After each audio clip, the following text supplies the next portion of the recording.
So this is hashtag not my YouTube. I was tagged by Kazoom Fowler, and I realized that I've done and or created different similar tag video series, but I think that it's important to ask the same questions in different ways and in different times in people's lives to see if you get different answers. And this is one of those, and I completely support the way that people are trying to recreate a sense of community by using these tag videos. So, I watched Bob Wallace's, I watched Kazoom Fowler's. I did not watch Eagle Eye 1975 because sometimes he's a bad influence on me. So I'm going to watch his after I do mine. So here we go. Here's my answers. Number one, how do you find out about new videos? Mostly my subscriptions feed. That's where I like to go first.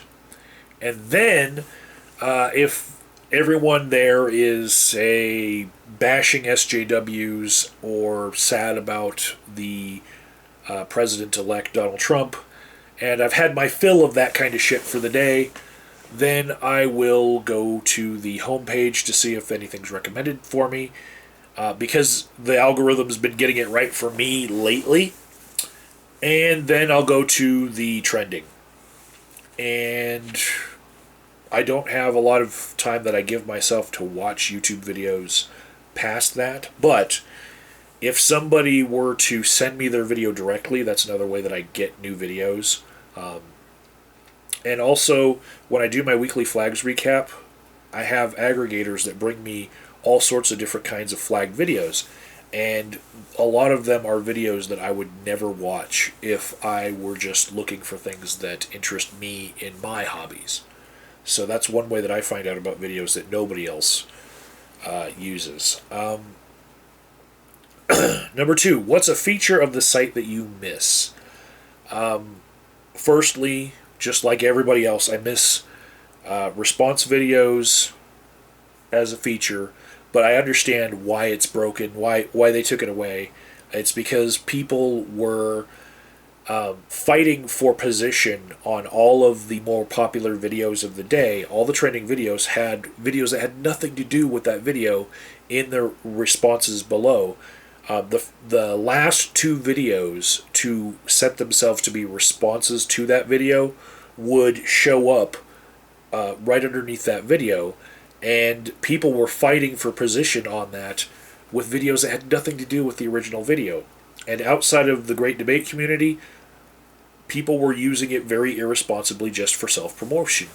And so it wasn't creating any sort of community outside of the people who were using it responsibly, which was like 1% of all of the responses. And that actually lessened the amount of responses that people made overall in general on YouTube. And because the function wasn't used a lot, they just leaned down the site and got rid of things that people just weren't using. And it was the people who were abusing it that made people not even think to use that anymore. Another feature that I miss of the site, and I don't think that it's something that exactly that you would click on, but I miss that you could understand the algorithm.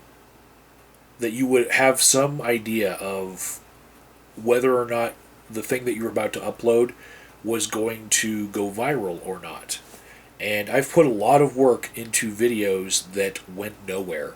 That maybe I got a really good up thumb to down thumb ratio on, but if I invest a lot in making a video time and time again and don't get any good virality out of it, and then I make a shit video, and then that thing gets thousands of views, it makes me feel like, well, maybe I need to just sit here in my recliner all the time and give my opinion on things, because that's what people want to watch me for, not actually going out into the world and filming.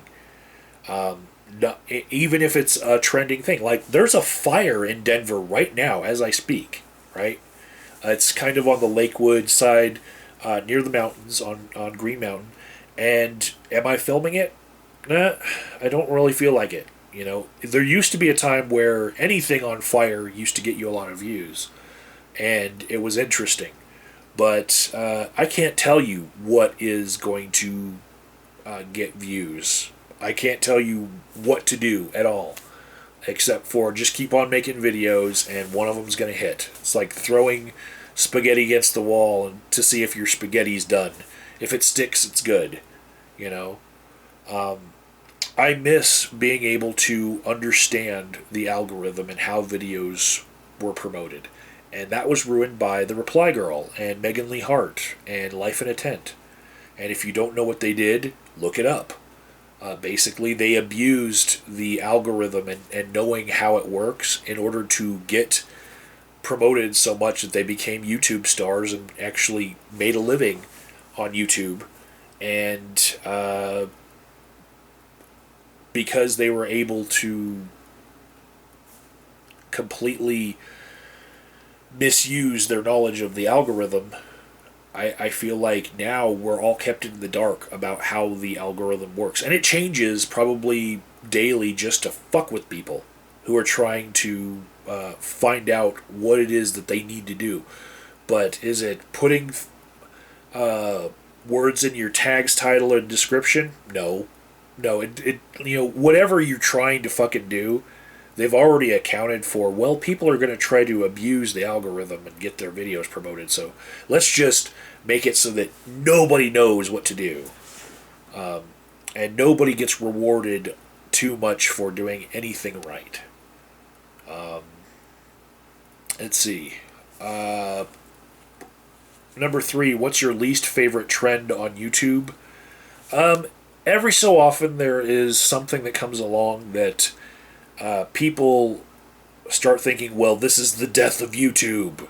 And every time this trend happens, it's like once every 3 months. Like, something happens in the world, or YouTube makes a change to their site, and people say, "Oh, I'm done now. I fear for the worst. We're all going to lose subscribers. We're all going to lose views because of this." And we're all still here. After almost a decade of making videos, I've seen that trend so many times that I don't want to click on it to watch it anymore. Number 4, what's the most drastic thing you've done to get views/subs? I spent a lot of time thinking about that question when I saw other people answering it, and I think the most drastic thing I've done is actually not to get views and subs, but to keep them. And that was go against my own principles and views. And I have a couple videos on the back burner that I feel will probably cost me, if not hundreds, thousands of subscribers. And so I've made videos like them before, but I just have a feeling, not about the virality of how it's going to be picked up by the algorithm. I have no idea about that, but just how it'll be received by the YouTube audience. I have a feeling that I'll lose a lot of subscribers for making these, and I do want to make them, but I've put them on the back burner to try to think of a way to deliver an idea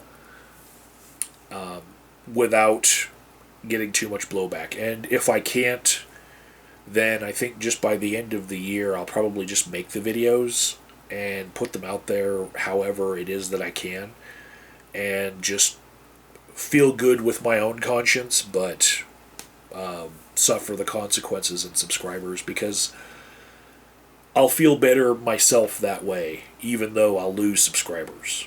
I'll feel better for just making the videos that I want to make. I also thought of what sort of drastic thing could I do right now in the moment. And today there was a tweet that was talked about from Donald Trump about jailing people for burning the American flag. And I thought, well, it's been done to death, but I could burn some things that Donald Trump finds sacred and just make a response video to his tweet. And do I think that would get a lot of views? I have no idea. I seriously don't. Whatever you do might get views, might not. Who knows anymore? Number 5, do you have any regrets on YouTube as far as content, strategy, or personal regrets? Most of the things I've done on YouTube, I learned from, and I wouldn't take them away if I had a time machine, because I wouldn't be the same person had I not done those things. So, no regrets there.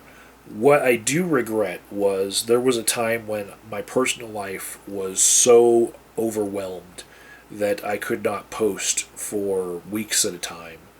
And it was during a time in YouTube's heyday where I feel like if I were still a YouTuber through that period, I'd have twice as many subscribers now. And just keeping with the production of content and just keep on, producing is the way that I have gotten to the point where I'm at on YouTube. It's kind of like the tortoise and the hare. Yeah, there's going to be some pretty girl who's going to graduate high school and come along and say the exact same shit that I'm saying, say next week. And in 2 or 3 weeks, she will have more subscribers than me. It will happen. It keeps happening. So, for me, it's just about sticking to the tortoise method of collecting subscribers and views, and just trying to produce content on a regular basis. And I feel like I've done pretty well in the past month or two, and I look like I'm going to be doing well for the next year. But there was a time when I wasn't, because my life was shit at the moment. And I had no time for YouTube, and it would not have been appropriate for me to be spending my time on YouTube during that time. And I regret that. How has my channel changed since 1 year ago is question 6, and that is, well, people who subscribed me during that period of my channel 1 year ago probably are underwhelmed by the amount of drama that I haven't done since then. And so, since I've not gotten my dick stuck in crazy since then too much, I feel like my channel's changed for the better in that I've returned to what I used to do and what I'm more comfortable doing. And yeah, every year my channel seems to take a change in theme, because I get bored with things, and even to the level of every few months I pick up a different topic and talk about it. So that's how my channel has changed. I just moved on from different things, and right now my channel has a lot less heat on it. I get a lot less views per video than I used to get, but I'm okay with that for now, because I'm making regular content and I'm doing what I like to do. Number 7 is, what do you do to support your favorite creators? Well, I do give a few of them some money on Patreon. Those that I think maybe in the future they might be regular content creators that are worth something. I do like and share some of their videos. I have visited many of my favorite YouTube creators in their homes, or they visited me in my home. I know that there's a lot of people who've seen like thousands more other YouTubers than me because they've gone to meetups, where you'll meet a lot of people in the safety of it being a neutral area, like a big club or a restaurant or one of those weekend conventions. I've gone to a few of them too, but I feel like what's different about me is that I have gone on road trips in the past to visit YouTubers personally in their homes and did things to support those creators there. I collaborate with other YouTubers as well. Um, there are certain YouTubers that know that if they were to contact me behind the scenes, within the day, I will have a clip for their video for them. You know, I'm pretty regular about that. I'm pretty reliable in this stage of my life as far as that stuff.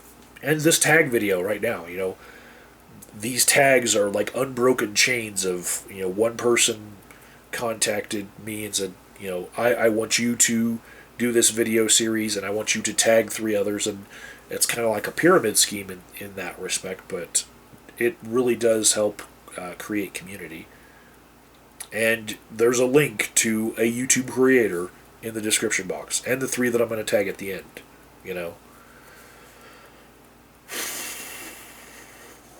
Also, I think I support a lot of YouTubers when they are flagged with my weekly flags recap series. Can't leave that out. Number 8, how do you define success? Well, it is kind of subjective, but views and subscribers is one metric of it.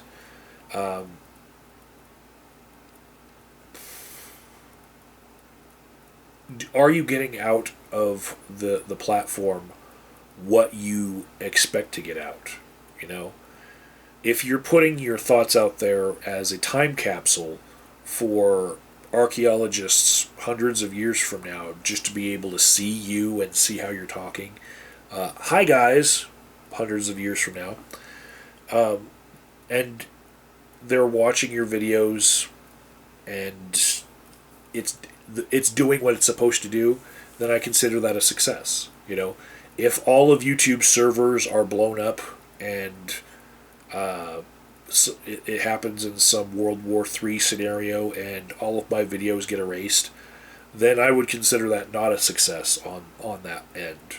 If the people after that couldn't access my videos, because one of the reasons why I started really producing content on this channel was to give some insight into what it is like to live as an atheist in America during this time period, you know, and just capture it. So, yeah.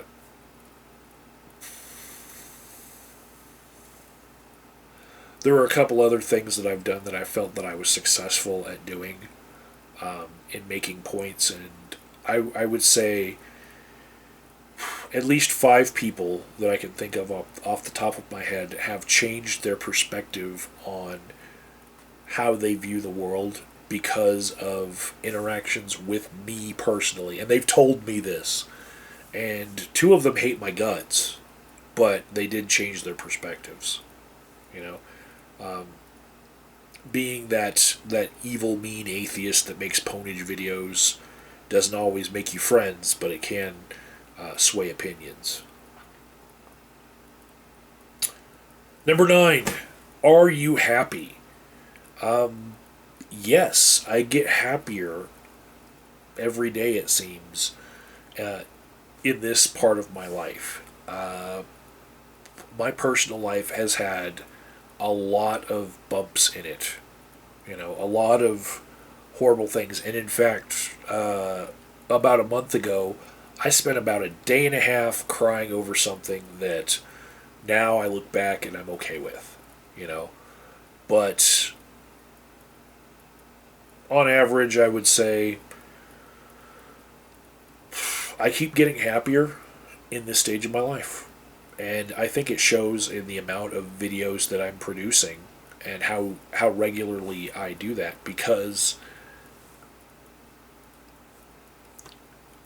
it's kind of like using your room as a metric of how happy you are, in that depressed people have messy rooms, and the cleaner a room is, generally the happier someone is, you know. And so yeah, all my metrics that I have would tell me that I am happier, but the way that I would describe it on the inside is it just feels like each day I'm getting a little bit happier and a little bit happier and a little bit happier, but I have a bit of a ways to go before I'm back in a routine where nothing's gonna phase me. Nothing can wipe my smile off. Um, I feel like post-election depression took over my workplace, and so I do have an aversion to watching anything about how depressed someone is, after the election, because it resonates with me, and yeah, uh, that doesn't give me any sense of constructiveness at all. I don't see much point in dwelling on it. I just want to get on and do some things about things that I think are wrong in my life, and I want to continue to try to grab some more success in my own personal life, and I just don't want to dwell on it anymore. Um, Number 10. Why do you do YouTube, and how long do you think you'll keep doing it? Well, originally I did YouTube outside of those first few videos that I made. I decided to do YouTube as a hobby instead of some of the other hobbies that I had. I decided to drop those other hobbies and go for this. And I feel like it's a lot more rewarding than some of those other hobbies, especially MMO video games.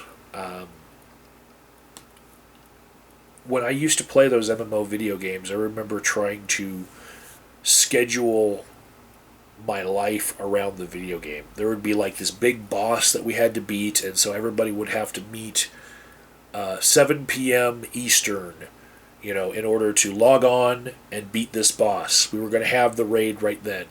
And when people would ask me, hey, you want to go to the bowling alley? You want to go to dinner with us? Stuff like that. I would be like, no, I already got plans. And I feel like with YouTube, I've been able to do it whenever I want to do it. With very few exceptions, I've been able to just do life and have my hobby accentuate my life rather than get in the way of it. So I think I'll be doing it for a very long time. I've got a lot of longevity. I've got like 3,000 plus videos on this channel. I've got many more videos in me. I've got a whole list of videos that I haven't gotten to yet. And I don't seem to run out of ideas for things to talk about. 11. Has YouTube made your life better or worse? I think YouTube gave me a sense of community where I had none prior to that. And this has to do with not my first videos, but my decision to make this channel and interact with the community. And back when I was doing videos with Alan, who at the time was known as the Doctor Who nerd, and also he's now the Frugal Gamer. Basically, after I just made that decision, I have made some incredible friends. I've met so many people, and I've finally in my life had a sense of community where it wasn't like the Emperor's New Clothes for my entire life, where I was surrounded by people who believed strange things, and it seemed like none of them had the bravery within them. None of them had the courage to be able to challenge anything. Things had always been that way. There was no point in ever challenging things, even if we all know that something is wrong. What can we do to change it? I was just surrounded in my life with all sorts of people that were not breaking out of their own box. and we're just stuck in life. And I've instead made my life incredibly better by interacting with different people who were courageous enough to explore different issues and explore ideas. And that's how I think YouTube has made my life much better. Plus, in addition to friends, I'd say that without YouTube, I would have done a lot of the video projects that led me to doing insane things like going down to violent protests and then meeting friends and making friends there. And I never would have networked in order to become part of the communities that I did. I never would have met Misty, who is my loving girlfriend, who many of you know. All of that would have been gone, and I would have been just stuck with the family that I was born into and the few friends that I met, say, at school or at work. You know, YouTube helped me get out there and find people to hang out with that I never would have found otherwise, and yeah, made my life better. So, that's all the questions. Tag 3 people. I'm going to choose Micaiah B., who I haven't heard from in a while, but also my old friend Jade, Meliagris Fellis, who might have some better insight on all this, and Mr. Will Thinks About, because I will make a YouTuber of him yet.